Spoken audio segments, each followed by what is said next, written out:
मित्रों,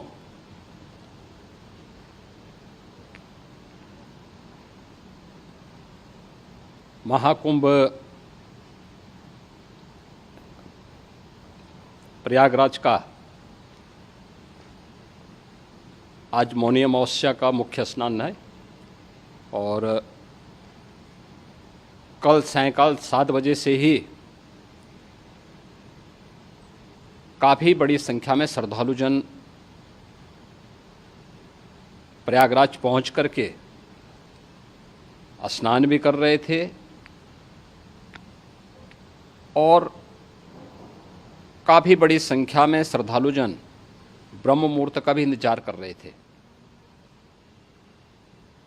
एक दुर्भाग्यपूर्ण हादसा इसी दौरान अखाड़ा मार्ग पर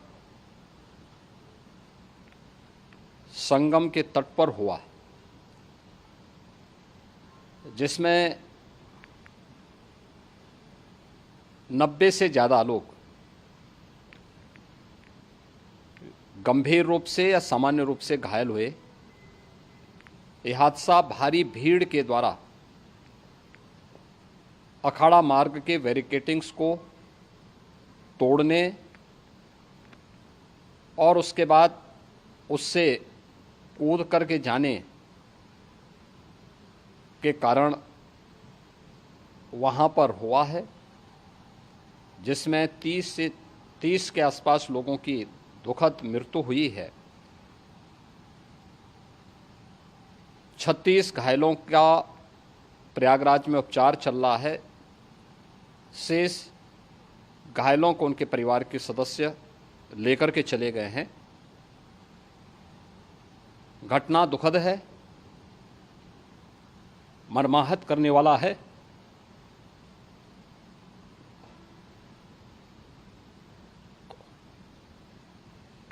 उन सभी परिजनों के प्रति हमारी पूरी संवेदना है। हम लोग रात्रि से ही लगातार प्रशासन के संपर्क में हैं। मेला प्राधिकरण, पुलिस प्रशासन, एनडीआरएफ, एसडीआरएफ,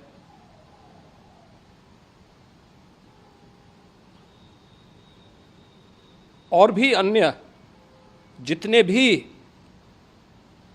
व्यवस्थाएं हो सकती थी उन सबको वहां पर तैनात किया गया है। परिणाम उसी का है कि हादसे के कुछ ही देर के बाद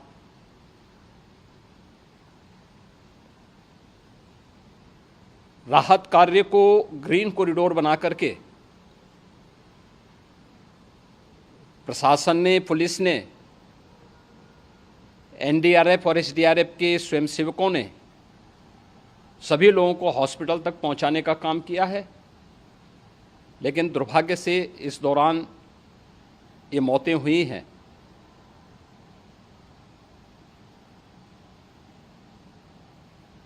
स्वाभाविक रूप से इन सब मुद्दों पर प्रश्न उठना स्वाभाविक भी है।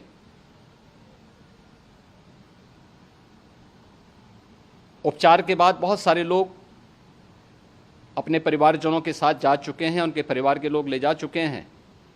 जो बाकी बच्चे हैं उनका उपचार चल रहा है। उपचार के सारे इंतजाम वहाँ किए गए हैं।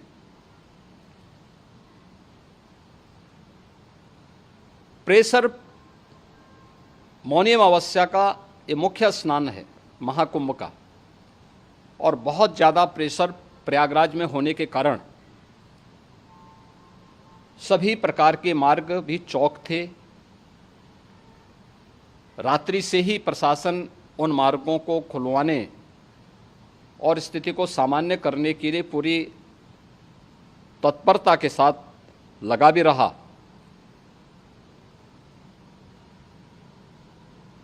ये सभी घटनाओं के बाद, ये जो हादसा हुआ है, इस हादसा के बाद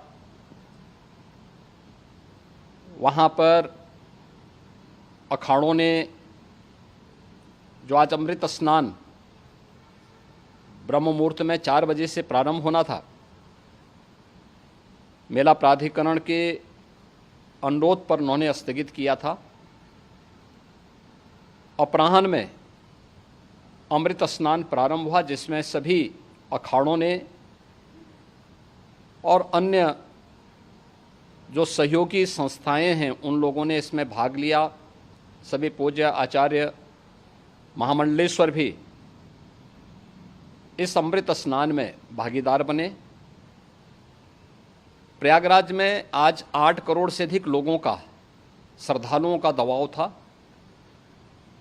यद्यपि अगल बगल के जनपदों में मिर्ज़ापुर, भदोई, प्रतापगढ़, फतेहपुर, कौशाम्बी, इन सभी जनपदों में भी होर्डिंग एरिया बना करके काफ़ी बड़े पैमाने पर श्रद्धालुओं जनों को रोका गया था, जिन्हें अमृत स्नान संपन्न होने के बाद, जब सभी अखाड़े स्नान संपन्न कर चुके हैं, उसके बाद अब वहाँ से रिलीज किया गया है। इतना भारी दबाव ये पहली बार वहाँ पर देखने को मिला था, और जिसके बारे में हम लोगों ने पूरे इंतजाम करने के प्रयास भी किए गए थे। रेलवे स्टेशनों पर, चाहे वह झूसी हो, चाहे वह प्रयागराज सिटी हो, प्रयागराज हो, फाफामऊ हो, उन सभी पर लगातार दबाव बना रहा। रेलवे ने भी इस दौरान वहाँ के दबाव को ध्यान में रखते हुए मेला स्पेशल चलाई। रूटीन और मेला स्पेशल को मिलाकर के लगभग 300 से अधिक ट्रेन रेलवे के द्वारा अब तक चलाई जा चुकी हैं, और जिससे श्रद्धालु जनों को उनके गंतव्य तक पहुंचाया जा सके। उत्तर प्रदेश परिवहन निगम ने भी अपनी 8000 से अधिक बसेज श्रद्धालु जनों को उनके गंतव्य तक पहुंचाने के लिए लगाया हुआ है, और जिससे उन सबको सुरक्षित उनके घरों तक पहुंचाया जा सके। दिन भर स्मूथली, बहुत ही सुगमता के साथ पूरा स्नान इसके बाद हुआ है, जिसमें पूज्य शंकराचार्य, आचार्य महामंडलेश्वर, वरिष्ठ संतजन और सभी अखाड़ों ने इसमें पूरा सहयोग भी किया और पूरे कार्यक्रम को सकुशल संपन्न करने में अपना योगदान भी दिया है। ये सभी घटनाएं मर्माहत करने वाली भी हैं और एक सबक भी है, लेकिन हादसे के तह में भी जाने की आवश्यकता है, और इसी दिशा से सरकार ने भी तय किया है कि हम इसकी एक जुडिशियल इंक्वायरी भी करेंगे, क्योंकि कई बार रिव्यू होने के बाद स्थानीय स्तर पर हर प्रकार की सतर्कता के बाद आखिर कहाँ से ऐसे हादसे फिर भी होते हैं और हुए हैं। इसके लिए हम लोगों ने न्यायमूर्ति हर्ष कुमार के नेतृत्व में पूर्व डीजी श्री वीके गुप्ता और retired IAS Shri DK Singh, इन 3 सदस्यीय जुडिशियल कमीशन को भी इसके लिए गठित किया जा रहा है। इन सभी अन्य कार्यों के साथ साथ हम लोगों ने वहाँ की पूरी घटना पर आज पूरे दिन भर एक एक घटना को लेकर के मुख्यमंत्री का जो कंट्रोल रूम था, उस कंट्रोल रूम से भी, चीफ सेक्रेटरी के कंट्रोल रूम से भी, डीजीपी के कंट्रोल रूम से भी लगातार इन चीज़ों की मॉनिटरिंग की जाती रही। दिन भर बैठक चली है और लगातार एक एक घटना को लेकर के वहाँ पर प्रशासन के साथ संवाद भी रहा है, विभिन्न अखाड़ों के साथ संवाद रहा है, अन्य संतों के साथ भी दिन भर हम लोग संवाद बनाते रहे हैं। प्रातःकाल से आदरणीय प्रधानमंत्री जी का, माननीय गृह मंत्री जी का, माननीय राष्ट्रीय अध्यक्ष जी का, अन्य तमाम केंद्रीय मंत्रियों का, माननीय रेल मंत्री जी का, प्रदेश की माननीय राज्यपाल महोदया का भी इस संबंध में बराबर आवश्यक दिशा निर्देश भी और मार्गदर्शन भी प्राप्त होता रहा। इसको लेकर के यहाँ पर सरकार ने उसे नीचे मजबूती के साथ उतारने का कार्य करने का प्रयास किया। घटना अत्यंत दुखद है। मृतकों के प्रति मेरी विनम्र श्रद्धांजलि है। जितने भी मृतक के परिजन हैं, उन सभी परिवारजनों के प्रति जिन्होंने अपने परिवार के सदस्यों को खोया है, मेरी संवेदनाएं हैं। विनम्र श्रद्धांजलि उनके प्रति संवेदना मेरी है। और इस पूरी घटना की हम लोग न्यायिक जांच करवा करके इसकी तह में भी जाएंगे। इसके अलावा पुलिस के स्तर पर भी अलग से हम लोग इसकी एक अलग से भी जांच करवाएंगे कि आखिर कहाँ पे ऐसे हादसे किन कारणों से हुए हैं, क्योंकि पहले से इस बारे में हम लोग, हमारी रणनीति थी कि इतनी बड़ी संख्या में श्रद्धालु वहाँ पर आएंगे। मृतक के परिजनों के प्रति हम प्रदेश सरकार की तरफ से, जिन्होंने इस हादसे में अपने परिवार के सदस्यों को खोया है, वहाँ पर मेला प्राधिकरण के पास वो पूरी सूची है, उन लोगों ने उसको वहाँ पे जारी भी किया है। मैं उन सब के प्रति अपनी संवेदना भी व्यक्त करता हूँ और परिवारजनों को हम प्रदेश सरकार की तरफ से 25-25 लाख रुपए की आर्थिक सहायता की घोषणा भी कर रहे हैं।